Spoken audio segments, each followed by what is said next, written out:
बीड़ जिले के बागलुज गांव की ये तस्वीरें किसी भी संवेदनशील दिल को झकझोर देंगी। यहाँ नदी उफान पर है, पुल नहीं है, सड़क नहीं है और अब ग्रामीणों की एक ही पुकार है, मुख्यमंत्री साहब हमें हेलीकॉप्टर दे दो। गांव की महिलाएं रोते हुए कह रही हैं, जब तक पुल नहीं बनता हेलीकॉप्टर दे दो। पुल बनने के बाद वापस ले लेना। आष्टी तहसील के बागलुज गांव की खंडोबा बस्ती पिछले 15 दिनों से दुनिया से कटी हुई है। करीब 500 लोगों की ये बस्ती अब रस्सियों के सहारे राशन और जरूरी सामान मंगवा रही है। भूख, लाचारी और डर के बीच लोगों का कहना है, सड़क नहीं है, नदी का पानी कैसे पार करें। कई परिवारों के पास खाने को कुछ भी नहीं बचा। हालात इतने खराब हैं कि गांव में बच्चों तक को रस्सी के सहारे स्कूल जाना पड़ रहा है। ग्रामीणों ने मुख्यमंत्री से कहा है कि आप कहते हैं पुल मंजूर हो गया है, तो फिर बना क्यों नहीं। गांव की महिलाओं की आंखों में आंसू हैं, आवाज में दर्द है। जब तक पुल नहीं बनता हमें हेलीकॉप्टर दे दीजिए। पुल बनने के बाद हेलीकॉप्टर वापस ले लीजिएगा। ये कोई मजाक नहीं है, बल्कि एक सच्ची गुहार है उस गांव की जहां लोग हर दिन जिंदगी और नदी के बीच झूल रहे हैं। तटबंध से मुश्किल से 4 अंगुल की दूरी पर पानी है। बच्चों की आंखें डर से घूम रही हैं, बुजुर्ग अस्पताल नहीं जा पा रहे, बीमार घरों में तड़प रहे हैं। ऐसे में गांव के लोगों ने आखिरी उम्मीद के तौर पर मुख्यमंत्री को पुकारा है, हमारे पास सड़क नहीं है, हमें हेलीकॉप्टर दे दो। बीड़ के बागलुज गांव की ये कहानी सिर्फ एक गांव की नहीं, बल्कि उन तमाम जगहों की सच्चाई है जहां विकास अब भी सिर्फ वादों में अटका हुआ है। सड़क नहीं है, पुल नहीं है, अब बस आसमान ही उम्मीद है। राम गुंड, राहणार वागलूज, तालुका आष्टी, जिल्हा बीड या ठिकाणी अतिवृष्टी झाल्यामुळं या ठिकाणी आमच्या मेकरी नदीला भयंकर असं पाणी आलेलं आहे आणि आमची खंडोबा वस्ती, आठवळे वस्ती, गणेश वस्ती या ठिकाणची जवळजवळ 400 लोक या ठिकाणी राहतात आणि आम्हाला येण्या जाण्यासाठी कोणत्या प्रकारचं साधन नाही।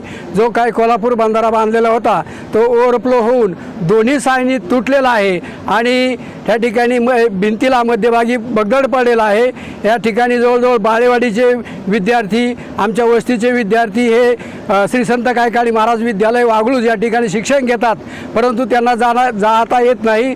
त्याचप्रमाणे या ठिकाणी बरेच लोक शेतकरी राहतात, त्यांचा दुग्ध व्यवसाय आहे आणि हे दूध या ठिकाणी आम्हाला रस्सीच्या सहाय्यानं त्या ठिकाणी तिकडे न्यावं लागतं। त्याचप्रमाणे शाळेतले मुलं आहेत, आमच्या या ठिकाणच्या वस्तीवरचे जे काही तरुण मंडळी आहे हे दररोज सकाळची मेहनत घेऊन त्या तरुण शाळेतल्या मुलांना त्या ठिकाणी त्या रस्सीच्या सहाय्याने पूल या ठिकाणी पार करतात।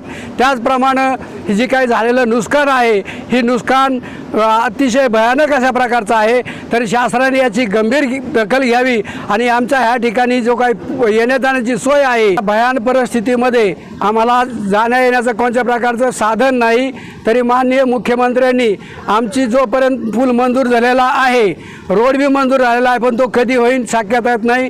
ह्या ठिकाणी माझीच बायको या ठिकाणी 3 दिवसापासून आजारी आहे, परंतु त्या ठिकाणी तिला नेता येत नाही, तिला गोळ्या औषध चालू आहे।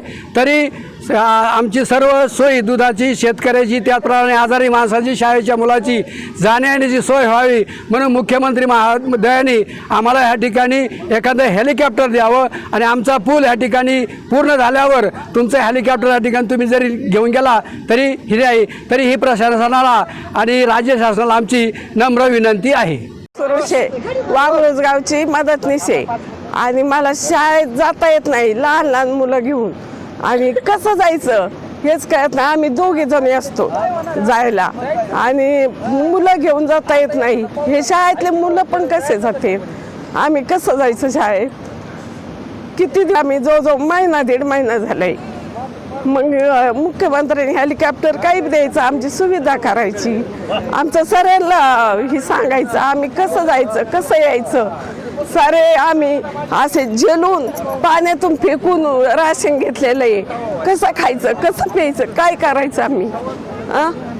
मग एवढे नाही जायचं का आम्ही, सारे महिला आहेत, कोणाचं दुखतंय खुपतंय आणि काय करायचं कसं जायचं।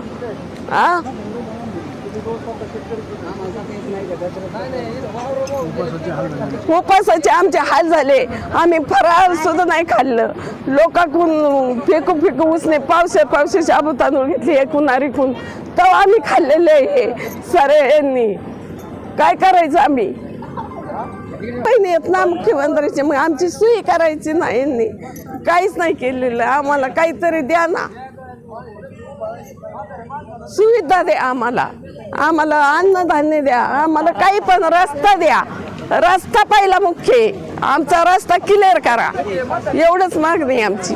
अश्रू येतात, एवढी हाल झाली, एवढे माणसं ही झालेत, म्हणजे एकूण झालेली माणसं इथे, यांनी काय करायचं? रामाची वस्ती आहे, उद्या कुठून काय खायला आणायचं सांगा मला. आम्हाला लाईट नव्हती, अंधार होता, खंबले तुटले, खंबले पडले, आम्ही करायचं काय? पाणी नाही, कुठून पाणी प्यायचं, कसं प्यायचं? खरी परिस्थिती. दळण घेऊन आम्ही असे डोक्यावर जातो, बाया बाया खायला अन्न नव्हतं, आम्ही कसं रस्सी धरून गेलेलो, कसं काय करायचं? आमच्या लेकरं बाळांनी कसं काय करायचं? शाळा बुडती आमची, 15-15 दिवस, महिना शाळा बुडती, धरून धरून पोरांना नेते. लहान लेकरं तर जातेच नाहीत आमचे, आम्ही जातो, बस कसं जायचं? चक्र येतात, असे डोळे बिंगत आहेत बायांचे, कुठं जायचं, कसं जायचं? आजार पडलं तर जाता येत नाही आम्हाला, दवाखान्यात सुद्धा जाता येत नाही. काय करायचं मग? जात नाही, कुणी सुद्धा आलेलं नाही आमच्याकडे. जाताना आम्हाला 8 दिवस झाले शाळेत जाता नाही येत. इथे शाळेत जायला 4 बोट फक्त बंधारा राहिलेला आहे. नदीला आत्ताच पाणी कमी झालंय, भलतं पाणी होतं. बंधाऱ्यावर जाताना सगळी चक्कर आले म्हणजे बिंगत. उद्या आमची परीक्षा आहे, त्याच्यामुळे आम्हाला जाता नाही येत. लवकर सरकारने हेलिकॉप्टरची ही करून द्या आम्हाला. दिवाळीच्या परीक्षा, दिवाळीत परीक्षा आलेल्या आहेत, प्रथम सत्र परीक्षा आलेल्या आहेत. आता ती बंधाऱ्यात जाता नाही येत, आम्हाला दोरीन धरून जावं लागतं. आता ती लवकरात लवकर करून द्यावं नाही.